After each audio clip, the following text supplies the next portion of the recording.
ஆம்பளை துணை இல்லாத வாழ்க்கை என்னோடய போகட்டும். அந்த நிலைமை உனக்கு வர வேண்டாம் விஜி. அம்மா, சரியில்லாத புருஷனோட வாழ்ந்தா அவன் மட்டும்தான் கொடுமைப்படுத்துவான். புருஷனை விட்டு தனியா இருந்தா இந்த உலகமே கொடுமைப்படுத்துமா?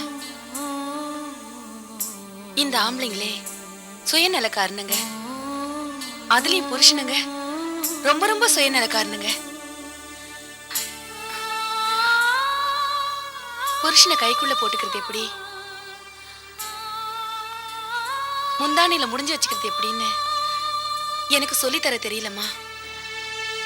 நீதான் எல்லாமே பாத்துக்கணும் விஜி. நீ எப்ப வேணாலும் வீட்டுக்கு வந்துட்டு போலாம். ஆனா நிரந்தரமா வந்துன்னு மட்டும் நினைக்காத. அப்படி நீ வரதா இருந்தா நம்ம 3 பேருக்கும் விஷத்தை கொண்டு வா.